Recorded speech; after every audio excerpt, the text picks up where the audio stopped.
used to work with this instructor. His name is Gary. Rad dude. He's now in Portland, not Portland UBI, but anytime he's like, hey Rich, do you want to, I don't want to help with that. No, I got to go help this student do algebra. Yeah, they need help with their drawing. What, day 8? Yeah, they really messed that thing up. But you get used to it, and now I think it's awesome. So awesome that if I was to make my own, it would look very, very similar to this. Not exact, but similar. And I've also used other seat stay mitering fixtures. I've used Anvils, I've used Sputniks, and I've used James at Black Sheep. He has his own fixturing. So, and I will tell you that none of them are awesome. I would avoid all of them until you get used to it, and then you're like, okay, it's not so bad.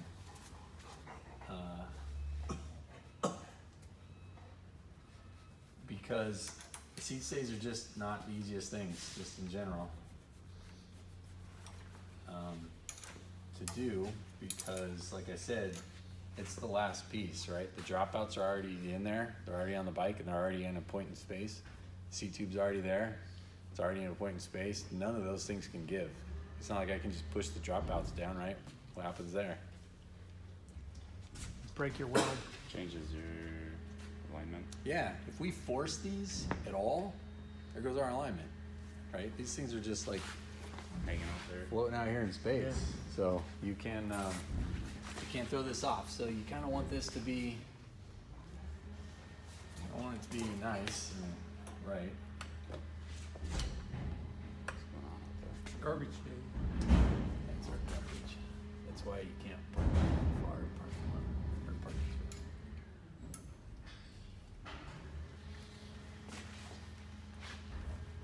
And the other difficult thing here is what haven't I, of all the times we've had to miter a tube, what one piece of information have I not talked about? So I got the hole saw, right? I got an angle. What else do we usually need? Length. Yeah, a miter length. Have I talked about a miter length at all here? No. It's because I don't have one. And if somebody has an idea on how to get one that you can actually use, I'd love to hear it.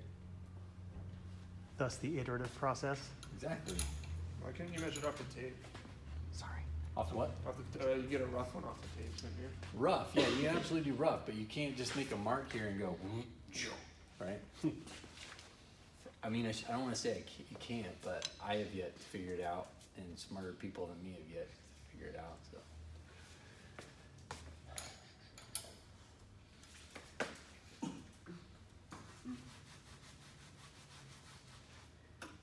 The other thing is, this is set up with the dummy axle that's a lot smaller than mine. And that's actually on purpose. Because my goal is to have these wrap around as tangent to the tube as possible. Right, so these are good ones. These are good ones. These aren't. See how these kind of go more towards the middle? I missed the boat on those. Still okay, but these are good. These are really good. These are pretty good. These are perfect. Right, but do you see what I'm saying here? Like, I'm trying to get to the middle, or to the tangent, not to the middle. Do you have an example of a bad one? None of these are really bad, but this one's not great. But see how they meet towards the middle versus outside of the tubes? This one, these two are probably the worst. And that's simply because you want clearance? So yeah, so it's clearance for both your tire and for welding, right? Because there's no reason to have them in, not a single reason that I can think of. It's only advantageous in all accounts to move them out. So if I can get this miter to be tangent here, and you put it on a wider axle, it's only going to wrap it further around, right? So, but you can't go the other way. I can't put this on a wider, get it tangent and then expect it to be any more than that. Does that make sense? So Tyler's using a 140, what? Is that Tyler's seat stay? this is mine. Oh, okay. When have I ever done a demo with somebody else's bike? Oh, that looked like Tyler's dropouts. They are. See, that's a good observation. These are Tyler's dropouts. Well, Huh. actually they are. No, these are. I thought they were Ty for a second. Yeah. But the point, the reason why I'm using Tyler's is because I have through axles, Yep. right? And I would need a through axle to attach those on, which means my axle is now wider than I would like it to be for the mitering process. But what I was asking was, are you building a 142 OLD? Yes, And what is that dummy axle? 120, Wow. 122. Wow. So if Okay. we do 148 or whatever the I'm bigger still one doing is, it. we're still gonna do a small one. Yeah, this Real doesn't narrow hurt dummy axle. anything. Yeah. I might go wider if you've got some kind of funky thing going on with your stays where I can't get the tangent miter, because sometimes that happens where I just can't get it, so I have to go wider. Sometimes I have to go. I've had to do miters before where this is over here, just to get that. This is so I told you that if I was to make another fixture like this, it'd be a little bit different. I would have something that would allow these to move out. Because I don't have that option, I have to do some finagling out here to get that to be tangent to the hole saw. Cool. Or my fat tube miter. That was Yours extreme. a great example. That His was over crazy. here. Yeah. Like I had to map it first and then rotate it, measure the rotation, because that was nuts. That was the most extreme. I've done. Extreme. And there's so much tire clearance.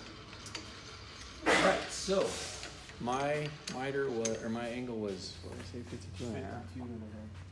So subtract that from 90, I get 37 and a half. The head stays at 20. And then we'll rotate this up the remainder. So if I want 37 and a half, this is gonna go up 17 and a half. Is that right? Yeah.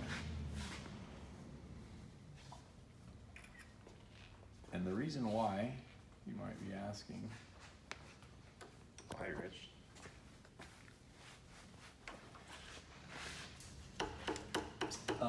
the reason why is because if this angle here can get to be pretty extreme, pretty lax. So if I had this head out here like this, you technically can do it. This head can go horizontal if you wanted it to, but it's really heavy, right? And the further this rotates out, the more that weight has leverage on, or torque on this machine. So it becomes it goes from a more rigid setup to a less rigid setup pretty quickly. So we only take this to 20, and then we do the rest with the angle finder here. Cool.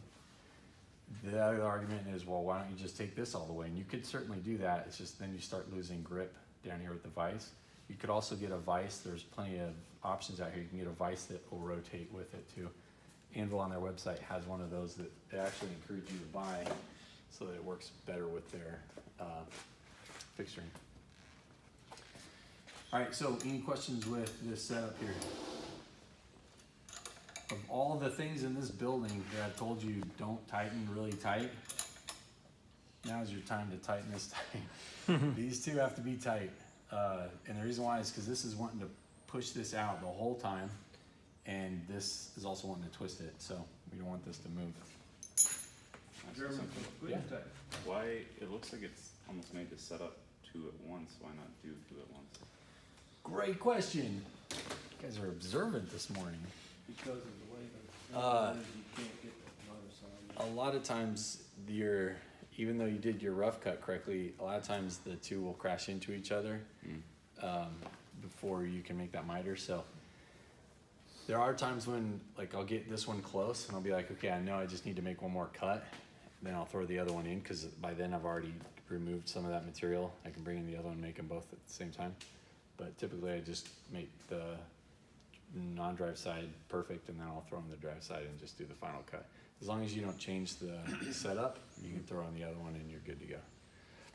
What's key for me is, I don't know if you guys noticed this, but I'll mark where this sits so I can pull this out, put it back in, and not have to spend so much time getting that thing dialed. What I'm looking for here is if you've got any kind of rotation or S bend in your, oh, you want that in there? Yeah, I want that in there. If you've got any kind of S bend or anything, you want it in plane, right? So as I'm looking down, I only have, this is arguably the hardest one to do because it's such a shallow bend and I only have one. But I'm trying to get that thing to be nice and flat and in plane. What it'll affect is, if you look down these stays, these are a good job. But what you're looking at is you want all these to be in plane. You don't want them one bent down this way and one bent the other way. So this is kind of important aesthetically that we get that right. Does that make sense? That the plane of the curve is perpendicular. Yeah, because it'll be exaggerated here. If it's off, you'll see it. Like usually what I end up doing is I get them both down or both. Yeah, I usually go them both down. Something about my eyeball. But at least they're symmetric. These ones look really good, actually. Let's see if I can find some on it. So good. Those are good too. These are. This bike turned out really nice. Yeah, those are. All right, never mind. I am such a good builder. I don't have a bad example to show you.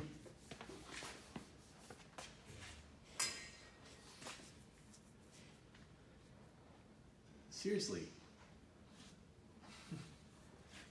But just wait. When I do bridges, I will F that up. I don't do straight bridges. All right. Any questions with the setup? Can you flip that switch for me?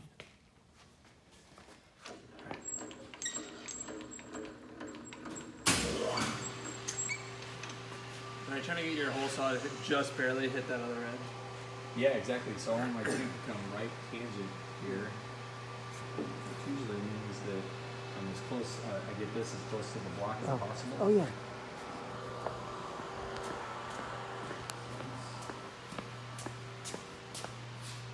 So, you see the angle here, I'm actually going to rotate this further. If I rotate this further in, it's going to rotate that further out and get it closer to the tangent because it looks like it's actually going to shoot towards the inside, so I'm going to adjust something here.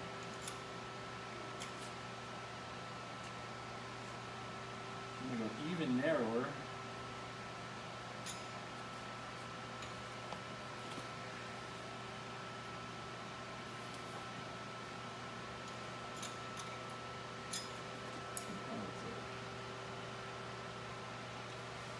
Yeah, we'll give that a shot.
So I want it even more tangent than this, which means I'm gonna have to flip these to go inward. But let's see what it looks like on the frame. Because these are so small, these are the smallest diameter stays we have. Was that 14 or is that? Yeah.